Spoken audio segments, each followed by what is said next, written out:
Alright, welcome back for the first time in quite a while. Before I get into this video, I just want to give a little bit of context as to where I've been the past week and a half.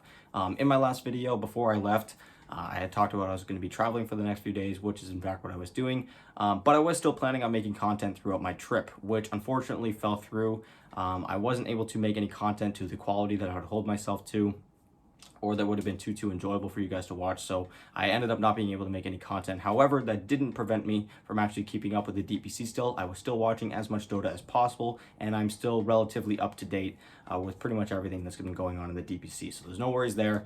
I just haven't been able to upload. And now that I'm back, I'm going to be trying to upload as much as possible. However, because it is still the Christmas break, I do have other commitments, which means that sometimes I might not be able to upload. I'm going to be trying my best to upload every single day.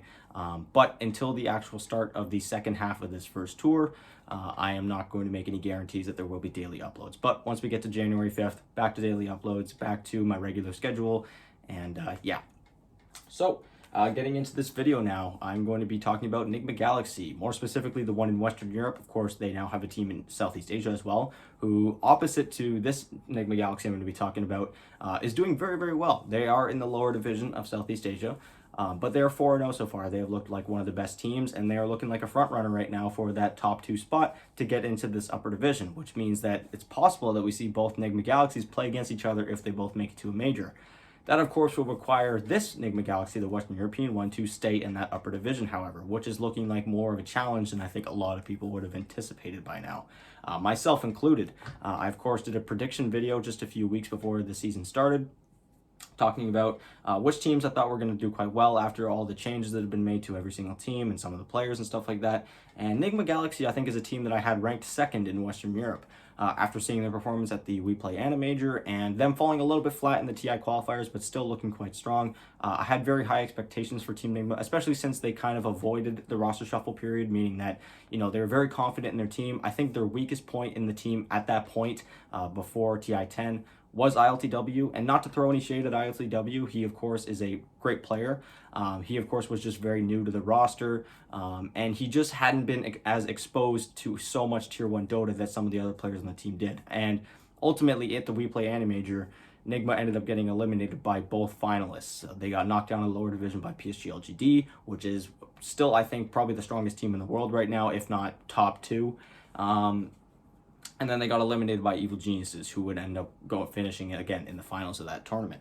So I had very high expectations, and so far they have not lived up to them. Whether or not that's our fault for having our expectations too high, or if we should have seen this coming. Throughout this video, I'm going to be taking a look at Team Nigma's schedule, which of course includes their past results, then taking a look at the standings heading into this winter break, then taking a look at some of the most picked heroes from Team Nigma or just the region as a whole, at some of the best heroes of the region, and then finally getting into the real meat of the video, the part that I'm most excited for, being the storylines and discussions and topics that I've been seeing popping up a lot with the start that Team Nigma has had in the Team Nigma fan base.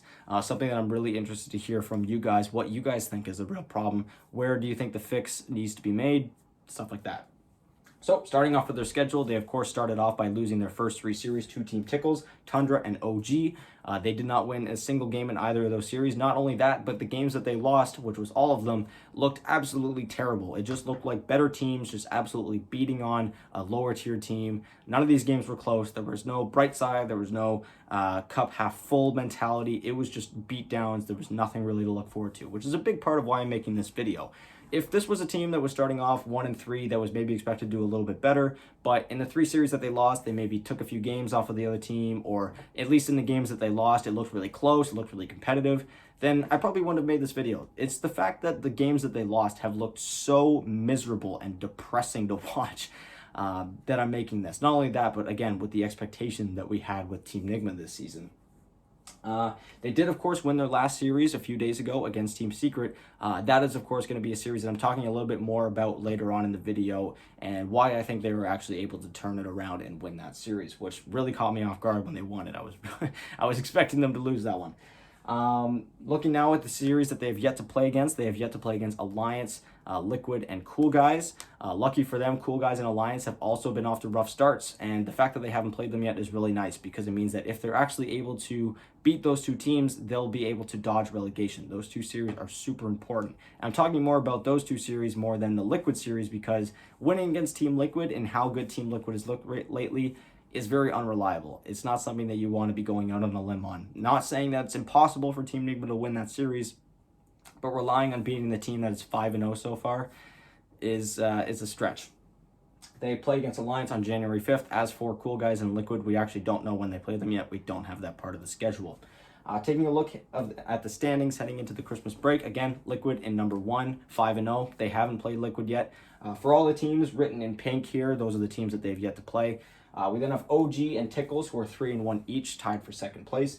We have Tundra, who is 2-2 so far. So again, Tundra, a team that I was expecting to do very, very well. They haven't exactly broken out of their shell yet. They're still 2-2. We have Secret, who is 2-3, which again is the only team that Nigma has beat so far. And then again, Alliance and Cool Guys sitting at the bottom. Alliance is 1-3 and Cool Guys 0-4. The only series that Alliance has won so far has been against Cool Guys. So it's going to be very important for when Nigma and Alliance play that Nigma wins this series. If they don't, then Alliance is very likely going to be the one that dodges relegation, and then we end up seeing Nigma Galaxy in the lower division, which would be absolutely absurd. People would start losing their minds. Especially with how much people wanted to see Nigma Galaxy at TI this year. If they aren't even managing to stay in the upper division of Western Europe, that kind of forms a really big argument against why people think that Kuroky and Nigma should have been at TI10. Taking a look at some heroes, and this is something specifically that I wanted to look at. If I were to make this video for other teams that were maybe underperforming a little bit, there would be certain aspects of the team itself that I would be wanting to talk about. But for Team Nigma, I think it has really been a drafting thing.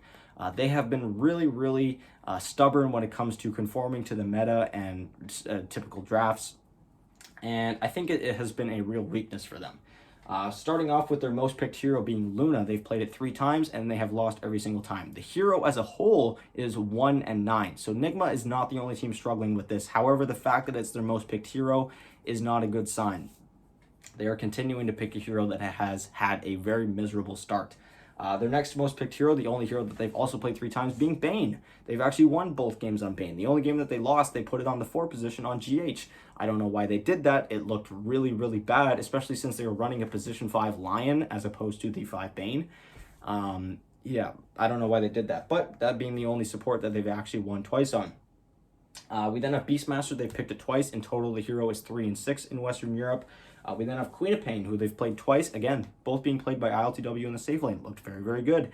The hero in total is 7-5.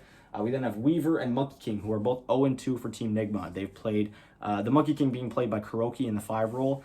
He's been picking this a lot. He also was picking it a bit in the OGA Dota pit that's been going on this past week. And man, dude, this position 5 Monkey King just does not look good. Either it's the hero, because the hero in the region is 3-7 so far, so not great, or Kuroky.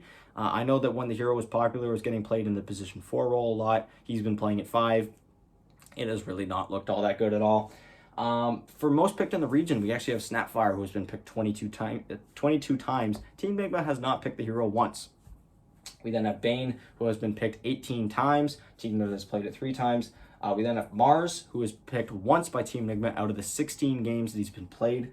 We then have Queen of Pain, who's been played 12 times. She's been picked twice by Team Nigma. Weaver has also been played 11 times, been picked twice by Team Nigma. And then Shadow Fiend been picked 11 times. Nigma has not picked it. So they've picked up a few of the best, or the most played heroes in the region. What really shines here is how many of the heroes they've picked out of the best heroes of the region, the highest win rate heroes. Those being Mirana, who's 4-0 so far, so small sample size, but still she hasn't lost a game yet. Nyx Assassin and OD are both 5-1. We then have Razor, who is 9-2. Those 4 heroes, Nigma has not picked a single time. Those 4 heroes have been, some of them been surprisingly good, others have just been very reliable. Nigma hasn't picked it a single time. We then have Bane and Kunkka, which they of course have played. Kunkka, they've only played it once. They won it 1 time out of those 11 games. So again, it's this chunk right here of the best heroes in the region. They haven't touched a single time. And that's going to lead into one of these topics I'm going to be getting into. So these are some storylines that I've been hearing a lot from the Nigma fan base that I would love to hear you guys' opinion on, especially after that last loss to OG before they beat Team Secret, because at that point they were 0-3 and every single game that they played had been really miserable. These are not exactly sentiments that I exactly agree with, but I would love to hear you guys' opinion, especially since we've been hearing it so much. The first one is that Kuroky's past his prime. Whether that be individual skill-wise or draft-wise, you guys can let me know what you guys think there. And that kind of leads me into my next one, is that iLTW just isn't good enough, or the overall individual skill of the players isn't high enough to be competing right now. And the last one being that their drafts are their weak point. And this is the one that I wanted to talk about the most, because this is the one that I personally agree with. I think that their drafting mentality has been very, very stubborn, and they have been unwilling to kind of conform to the current meta, which, again, is not a terrible thing. No team should be forced to play what other teams are playing, play what is good. Some teams can think out of the box and stuff like that. OG, the previous OG, and even parts of the new OG is a huge part of that. They have been playing the most random heroes and making it look really good since forever. However, with Team Nigma, it seems that they just aren't exactly grasping the meta. They're getting these eccentric picks. They're trying to pick outside of the box, but it hasn't been revolving around what the meta is right now, which is the BKB meta. BKB is the most broken item in Dota right now. Not that it wasn't already, but it's even more broken now that at minimum duration, it is 6 seconds, which means you can buy it in the early game and it scales much better than the old version of BKB. Which is why we've been seeing so many physical-based mid lane heroes played in the safe lane, like Kunkka, like Templar Assassin, Shadow Fiend, Razor, even Slardar today by Team Liquid. It's these physical-based heroes that don't care if you have a BKB, so they just get a first couple, 2 or 3 items, and then by the time the enemy has a BKB, well, they've just got enough physical damage to just kill you through it. That's why. And we haven't seen any hero like this for Team Nigma. Again, their most prevalent and most picked safe lane hero right now is Luna, who has a lot of physical damage, but definitely relies on a much more magical damage in the mid game, which is when we're seeing these BKBs. And so I think this is something that has been really holding Team Nigma back. And again, I think that it's not a skill thing. I think that when they are shooting themselves in the foot with these drafts that they have, they aren't exactly going to keep up with some of the better teams, and they're not going to look as good as they should. Another thing I've been seeing a lot, again revolving around the BKB meta, is they haven't been picking enough hard disables. Sure, they've been picking up heroes like Beastmaster, who can kill you, who can stun you through a BKB, but for the most part of the season, near the start of it, they were picking heroes like Monkey King support, like Weaver, who of course was one of the most popular heroes at the start of the season, but lacks a disable. They picked heroes like Dark Willow, like Nature's Prophet, like Morphling, who just don't have any way to stun you or kill you through BKB. And so, again, I think it's just kind of a lack of understanding of what the meta and how it is being played right now in the region.